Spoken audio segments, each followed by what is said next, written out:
Okay, welcome to the lecture for injuries to muscles and bones. This is the chapter 15 in your textbook. My name is Michael Purdy, for anyone who's forgotten already. I'm sure you haven't, but just in case. I will be leading you through this lecture as kind of a general overview of the chapter, so please do go back and go through your chapter in your textbook for the more in-depth and detailed information. And to help better prepare you for the quiz to complete this section of your online module. So as an EMR or a first responder, you're going to encounter all kinds of different injuries, such as fractures, dislocations, sprains and strains, chest injuries, spinal injuries, and head injuries as well. So understanding the basic anatomy and the way that our musculoskeletal system functions will be able to help you better treat these injuries as you come across them. Being able to recognize the signs and symptoms of these types of injuries will help you kind of see further into the situation and be able to treat and manage these injuries more efficiently. And also, to be able to provide proper care at the scene can prevent any additional injury or disability down the road for these patients. So just to review a little bit, I'm sure you're all familiar by now, the scene size up, our primary assessment, history taking of, secondary assessment, and then our reassessment. Given that we're talking about injuries, which is going to be trauma related, remember that we oftentimes will flip-flop our secondary assessment with our history taking to address these injuries first, especially if we have an unstable fracture or something like that that needs to be splinted, and then we'll come back and we'll kind of do the interview process and actually find out the past medical history and other particulars for our patients. So the skeletal system, as the human body consists of 206 bones, individual bones. This is our framing, kind of like the framework of a house. This is what actually holds us up and connects all of our muscles and ligaments and tendons and everything together, and gives us structure so that we can actually walk and do the activities that we like to do. The skeletal system is divided into 7 areas. We have the head, skull, and the face, our spinal column that runs down the center, the shoulder girdles, upper extremities. There's 2 of them. Our rib cage or our thorax, and then our pelvic bone or pelvis, and then the lower extremities, which we also have 2 of, just in case. We have our spine, which consists of a series of separate bones called vertebrae. The primary support structure for the entire body. This is where everything is tied into our spinal column. It is divided into 5 sections. We have our cervical spine, which is our neck, the upper back, or our thoracic, and then our lumbar spine, which is our lower back, the sacrum, and then at the very bottom, our coccyx, or the tailbone. Also, the skull is made up of many small bones that are fused together to form that hollow sphere that that contains that thing that we call our noggin. Or brain. The jawbone is a movable bone that is attached to it. It helps us to be able to chew our food and also be able to speak and form our words and various facial expressions. Each shoulder girdle supports one of our arms. This consists of our collarbone or the clavicle and our shoulder blade or scapula. The upper extremities have 3 major bones, plus our wrists and hands, which have many bones. The arm has the humerus, and then our forearm has 2 bones, the radius and the ulna, and then 12 sets of ribs protect the heart, lungs, liver, and spleen.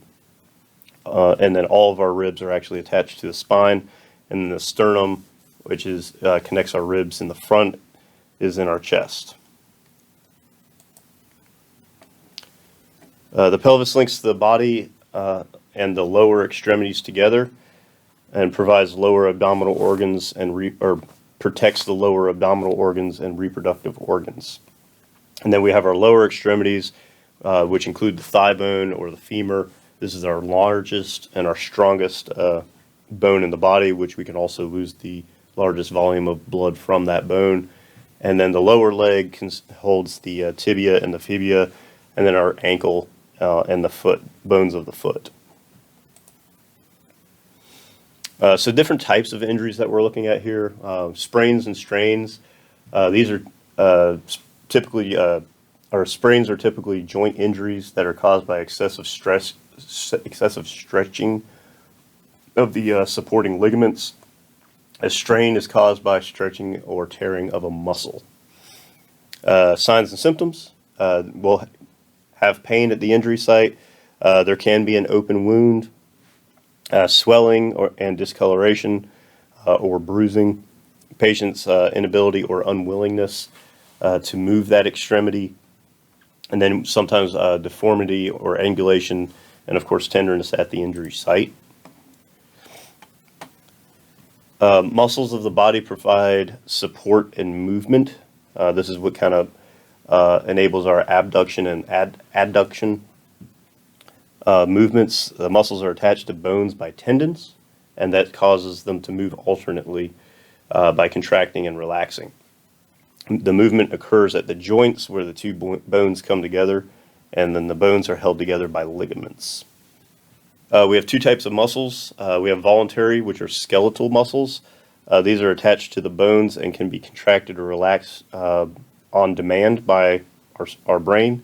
And then involuntary or smooth muscles, which are found on the inside of the digestive tract and the internal organs. And of course, we also have the cardiac muscle, which is actually only found in the cardiac muscle, or the heart, is that one place. So talking a little bit about mechanism of injury, we use the information provided by our dispatchers and gathered from the scene to determine possible mechanism of injuries and the severity of that. There are many different ways to describe a patient's injury. So we have to use our senses, our sight, our touch. We have to feel, ask questions, and gather information about that, and as accurately as we can relay that to either the hospital, if that's the case, or to the ambulance transport crew. There's three different types of mechanisms that can cause musculoskeletal injuries: direct force or blunt force, indirect force, or twisting force. And we'll go over those different types of injuries here in a minute. So we have fractures. This is a broken bone. It often occurs as a result of significant force. The bone's very hardy. In a closed fracture, the bone is broken, but there is no break to the skin. In an open fracture, there is a break to the skin. Usually that the overlying skin has a fracture or some type of open injury. Both result in bleeding at the fracture site. Dislocations. A dislocation is a disruption that tears the supporting ligaments of a joint.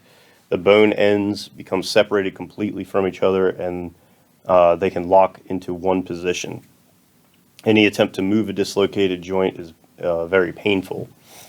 So it should be done by people who have been trained to do so. You can also it can also result in fracturing of the bone if you don't know how to do it properly. A dislocation can damage nearby nerves and blood vessels as well. So we need to assume that trauma patients have open wounds that pose a threat of infection. Well, we always want to wear our approved gloves when handling our patients. But when you respond to a motor vehicle accident, we need to be wearing our actual PPE for like extrication, our heavy work gloves, so that our medical gloves offer absolutely no protection against cuts and heavy equipment like that. If the patient has active bleeding that may splatter, we should probably wear protection for our eyes, maybe a face shield, surgical mask, something to cover our nose and our mouth as well. So our general patient assessment, all the steps in patient assessment must be carried out before focusing on an injured limb. So remember our primary assessment, anything that's going to kill them in 60 seconds or less. Limb injuries are not necessarily life-threatening unless there is excessive bleeding. So we need to stabilize the ABCs first. Inspect the limb and compare it to the opposite, uninjured limb. A really good question to ask also, if you're not 100% sure if it's actually an injury, is to ask the patient, is this normal? Does this look normal to you? I have run across many people that have pre-existing deformities due to a previous injury or a birth defect or some kind of surgery or something like that. And that's the way that they just actually look all the time. When you're examining the limb, you may find that the wound is open. There's deformity, swelling, or even bruising. Tenderness is the best indicator for an underlying fracture, dislocation, or a sprain. So we want to start at the top of each limb and work our way down using both hands so we feel circumferentially that limb, and periodically taking a look at your gloves to see if you're finding any blood, especially in a situations where you can't actually visualize the entire extremity. As you conduct your hands-on examination, we need to be talking to our patients and informing them what we're doing, number one, but also asking them for feedback. Does it hurt? Can you move this? Things like that. And then also, before we move on to the next extremity, if they are conscious and alert, we need to be talking to them and telling them, okay, we're going to feel your left leg, right leg, and so forth. Typically, wherever it hurts the most is where the injury is, but don't let that distract you from finding other injuries as well. If the patient shows no sign of injury, ask them to move their limb carefully. If they do start having pain, go ahead and stop and reassess and see if you need to go ahead and splint that or treat that injury there. So we treat everything, our limb injuries, all the same in the field. Cover the wounds with dry, sterile dressings. Apply firm, gentle pressure to control any bleeding. Cold packs for pain and swelling and deformed injury or extremities. And then, of course, we want to splint them. And we're always going to assume that there's a fracture when there's signs and symptoms that kind of fall in line with that until it can be ruled out at the hospital. So some of the advantages for splinting, it prevents the broken bone ends from moving, a dislocated joint or a damaged soft tissue. Injury helps control bleeding. Bones bleed a lot from when they're fractured. So stopping them from moving and being able to allow them to reconnect those ends actually helps occlude some of that hemorrhage. It prevents open or closed fractures from becoming open fractures. And that's never a good thing. We want to remove clothing from the injured limb to inspect the open wounds, deformity, swelling, bruising, and capillary refill. And then also we want to record our findings. Pulse, capillary refill time, sensation, movement of the distal to point of injury, or the movement distal of the injury. So if my elbow is injured, how does my hand work? And then cover all open wounds by applying that dry sterile dressing before applying a splint. Remember, we don't want to move the patient before splinting unless there's an immediate life threat. Cars on fire, train coming down the tracks, bear attacking, things like that. That will minimize that bone grating and moving and potential further injuring that extremity. We want to immobilize the joint above and below the injured site. So if it's my radial ulna, we're going to immobilize my wrist and my elbow. Support the injured site, minimize the movement until splinting is complete, and then splint the the limb without moving it unnecessarily. And always, when in doubt, splint it. Can't confirm anything without you can't rule it out or rule it in without a x-ray. So some examples of rigid splints. We have these cardboard splints on the left-hand side. They're pretty handy for on ambulances. They store easily in the cabinets. They're flat. They can be folded and molded. We have these SAM splints on the right. They come in a roll. It's like a type of aluminum material that's encased in a padding. You can fold those and twist them and conform them for just about any kind of injury or fracture pattern. There's a whole host of other commercially produced splints out there on the market as well. Here's some examples of soft splints. We have vacuum splints, and then we also have splints that fill with air. Then we have traction splints. These are only used in the event that we have a midline shaft femur fracture, where the upper portion of the femur still has some kind of structure to be pulled against. It holds the lower extremity fracture in alignment by applying a constant and steady pull on the extremity. The muscles in your thigh with a broken femur will actually retract and pull the two halves of the bone past each other. The biggest problem with this is those bones grating against each other, causing a lot of excessive hemorrhage and damage, and then also that bone will bleed a lot internally.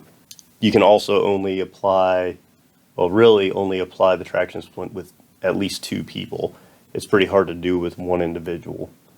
Here's a shoulder girth injury that has a sling made out of triangular bandages to secure the patient's body with a swath. So you see how in the center bottom there, the extremity is kind of slung, and then once it's slung in a position of comfort or moderate comfort, best of your abilities, you will swath it going around the trunk and the affected injury to keep that arm from swinging and moving out. For shoulder dislocations, we will typically place a pillow or a roll blanket or something of that nature in the space between the upper arm and the chest wall, and then sling and swath it from there. This alleviates the downward force from gravity and kind of enables the patient to just kind of relax their shoulder. Elbow injuries, we don't want to move that joint from the position in which you find it. Wrap the elbow in a pillow, add padding and secure the pillow. Keep the fingertips exposed so that you can reassess circulation, and then transport the patient in a position with the splinted elbow resting on their lap to alleviate the strain on it. You can use several types of splints for forearm injuries: cardboard SAM splints, air splint, rolled newspaper magazines, sticks in the woods, anything that's rigid that you can splint up against the affected limb. For hand, wrist, and finger injuries, we'll want to use a bulky hand dressing and a short splint. In the event of an amputated finger or digit or other body part, we want to seal those in a plastic bag and send them to the hospital with the patient. Cover all wounds with dry, sterile dressings, and place the hand into a position of function. Place soft roller dressings into the palm, and that kind of helps alleviate the strain as well, and then apply a splint and secure it with a soft roller bandage. So for treatment of pelvic fractures, we're going to treat for shock. Again, there's a lot of hemorrhage in pelvic fractures that's potential. We do not want to raise the legs, however, for this, because of that instability of the fracture and grating of the bones. Feel for tenderness when you use both hands to firmly compress the patient's pelvis. So you're going to kind of press down to feel for rigidity or firmness, and gently rock the patient back left to right to feel for that firmness as well. Hip injuries, dislocations, and fractures are most common. Both may result from a high-energy trauma. Fractures also occur in elderly persons because the bone has weakened as they age and it becomes more fragile. So you can see things as simple as bumping up against the kitchen counter can actually fracture a bone in some of our elderly patients. And pillows, rolled blankets work really well. Using a scoop stretcher to minimize the movement of these injuries, the pelvic injuries as well. Scoop stretchers work great to immobilize that. If you do end up using a long spine board, make sure that you use plenty of padding underneath the entirety of the patient, and then pad the voids even further so that it actually conforms to the patient's body, so that we're not forcing them into a non-anatomical position. Remember that fractured femurs are very unstable. The muscles are going to pull those bones past each other. So we need to be prepared to treat them for shock, and we will need additional, or EMRs will need additional personnel and equipment. The traction splint is the most effective way to splint a unilateral femur fracture. That's one femur. You will probably see it used once in a blue moon. I've been doing EMS at Fire and Rescue for 14 years, and I've seen it done 3 times. But each time it works perfectly. For knee injuries, we want to immobilize the injured knee in the same position that you find it. We don't want to be flexing those back and forth, trying to get it back into the anatomical position. If the knee is straight, use a long padded board with splints as long, or a long air splint. If there's a significant deformity, you can place pillows, blankets, or clothing beneath the knee to kind of pad it and stabilize it, and then secure it with splint materials to the leg with bandages, swathes, or triangular bandages, and then secure the injured leg to the uninjured leg. Place them on a backboard or some other device that's going to provide that rigidity to prevent movement of both of those extremities. Fractures of the legs can be splinted with air splints, cardboard splints, magazines, newspapers, sticks, hiking or trekking poles. Foot and ankle injuries, you can use air splints, pillow splints, SAM splints. You can really get creative with the splinting materials that you can find around somebody's house. Practicing splinting goes a long way. You would be surprised at how complicated or how difficult it is to get an effective splint if you're not comfortable doing it. And it really does typically take about 2 people to effectively and properly splint an injury. So the head and the spinal cord injuries are common causes of death. They can also lead to irreversible paralysis and permanent brain damage. The human skull has 2 parts. We have the cranium and then the facial bones. So consider the mechanism of injury. Between the skull and the brain, there's this fluid called cerebrospinal fluid, which cushions the brain, acts as an insulator or a buffer. And the brain kind of floats around within that. Direct force can injure the skull and brain, and then indirect force can also cause injury as well. Here are some examples of that. In a closed head injury, bleeding and swelling within the skull will cause an increase of pressure on the brain, leading to the brain damage and then eventually death. An open head injury usually bleeds profusely because of the large amount of vasculature in the skull, or on the outside of the skull. We want to examine the nose, eyes, and the wound itself to see if any blood or cerebrospinal fluid is seeping out. And then brain tissue or bone may be visible as well. We used to be taught about doing what's called the halo test, where you take a 4x4 gauze, if there was fluid coming out of the ear, dipping it into that fluid, the corner of it, and then looking, and if you saw a yellow halo on that corner that was positive for cerebral spinal fluid. But in reality, if the mechanism of injury is severe enough and you have some kind of fluid coming out of the ear, you should probably just go ahead and assume that there's going to be some kind of basilar skull fracture. This is what's known as raccoon eyes or battle sign. This is a very late indicator of a traumatic brain injury or skull fracture. But some of the signs and symptoms: confusion, unusual behavior, unconsciousness, nausea, vomiting, blood from the ear, and you have some of the others over there. Seizures are a big one.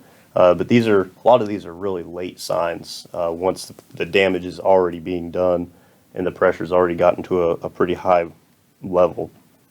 And also, you have these two pictures here. You can see them at the same time, or you can see them independently. They don't necessarily have to be together to be positive for that. So how do we treat head injuries? We want to immobilize the head in a neutral position, assume that there's going to be spinal cord injury as well, or spinal column injury. We want to maintain an open airway using the manual jaw thrust maneuver, and then be prepared to suction the patient. Support the patient with oxygen and monitor their circulation, and be prepared to perform CPR. If there is a rapidly increasing intracranial pressure, things can go downhill rather quickly on us.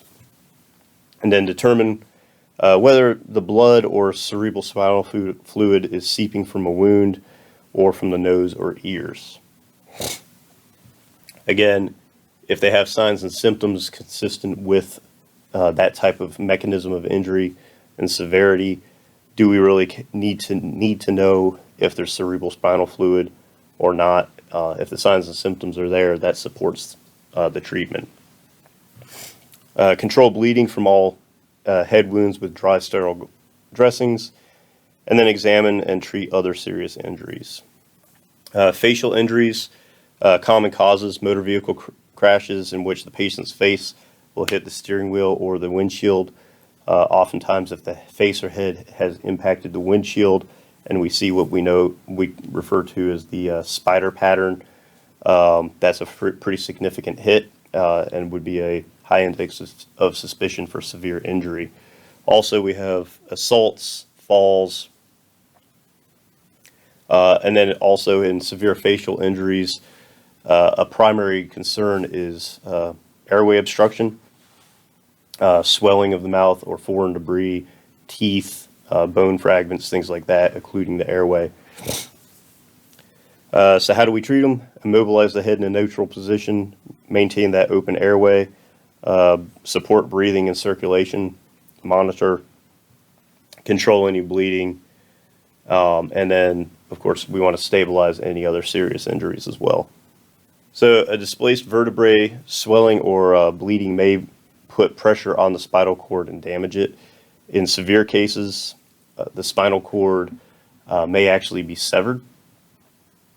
Injury to the spinal cord high in the neck can paralyze paralyze the diaphragm and result in death if intervention is not provided. Gunshot wounds and chest or abdominal wounds may produce spinal cord injury at that level of injury. Falls, motor vehicle accidents, stabbings are also common mechanism of injuries. And then we need to suspect a spinal injury if the patient has sustained a high energy trauma. Things that we might expect to see with spinal cord injuries are lacerations, bruise, or other sign of injury to the head, neck, or spine. Also tenderness directly over the spinal process. Left or right is less indicative of spinal cord injury or spinal injury. Pain in the neck or spine, or pain radiating to one extremity or the other that wasn't there prior to the injury. Extremity weakness, numbness, or even loss of movement or paralysis to one or more extremities. Loss of sensation of movement, tingling, burning sensation to any part of the body below the neck. And then, of course, loss of bowel or bladder control. So with these patients, we're going to place the head and the neck in a neutral anatomical position, stabilize the head and prevent movement of the neck, maintain an open airway. This will typically have to be done with a jaw thrust maneuver so that we're not actually flexing the patient's neck. Support the patient's breathing with oxygen, keep the airway open. If we have to help ventilate the patient, we'll do that. Monitor our circulation and the quality of, assess our pulse, movement and sensation of all extremities. Take note of that.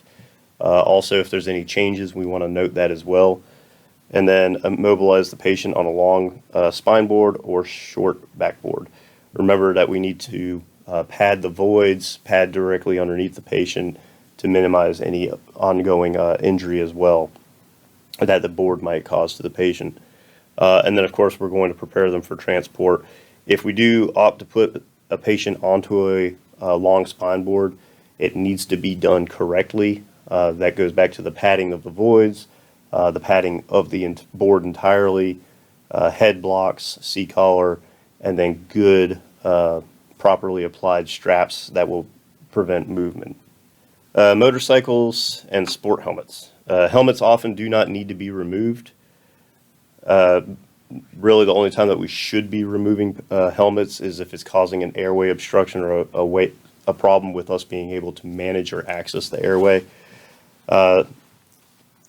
So removing the part or all of the helmet should only be done under the following two circumstances, like the ones I just mentioned: when the face mask or visor interferes with adequate ventilation or the ability to restore that, or when the helmet is so loose that securing it to a backboard or spinal immobilization device would not provide adequate immobilization of the head.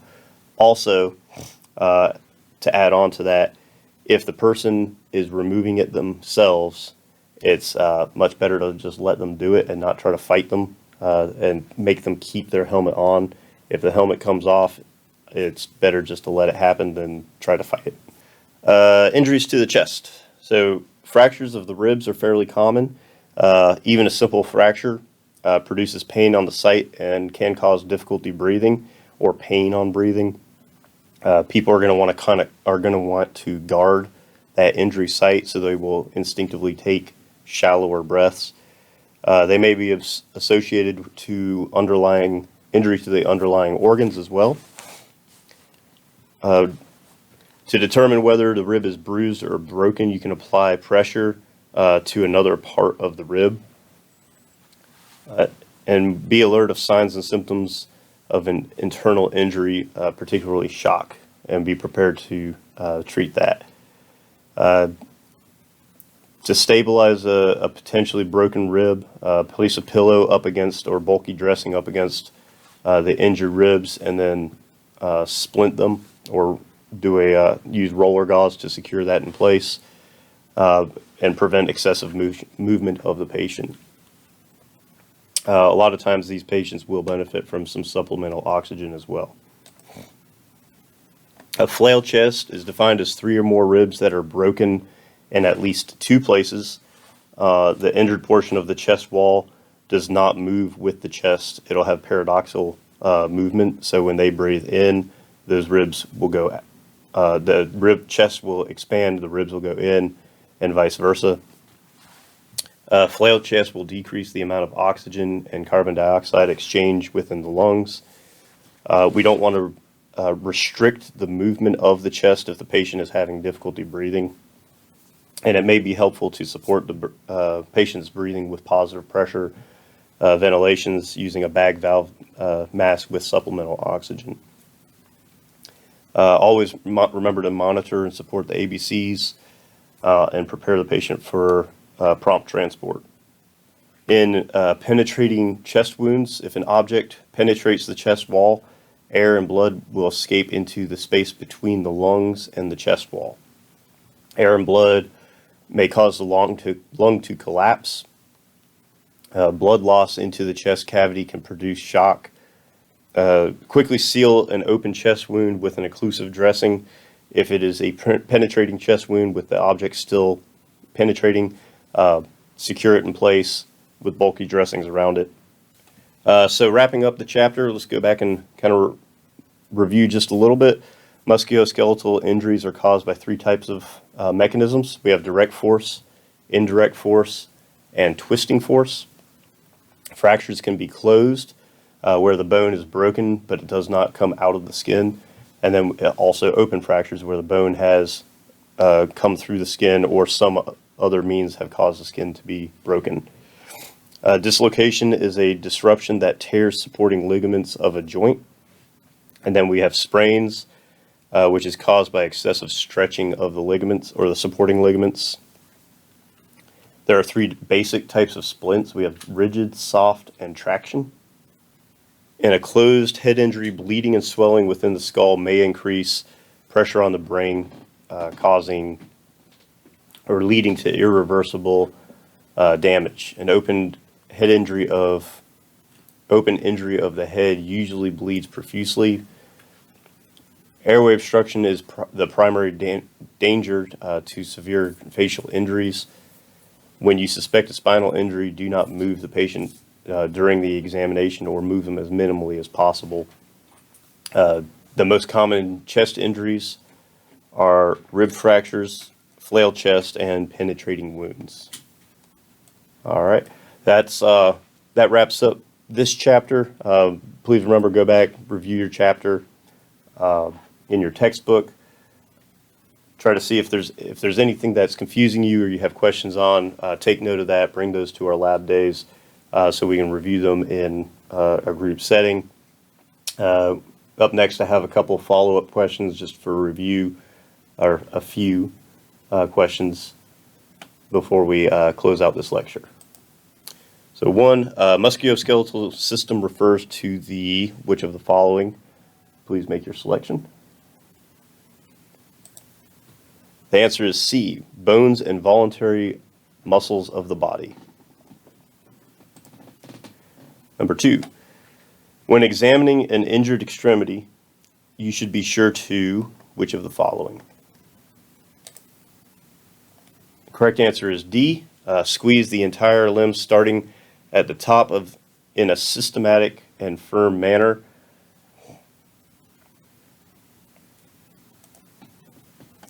Facial injuries should be identified and treated as soon as possible because why? Of these four options.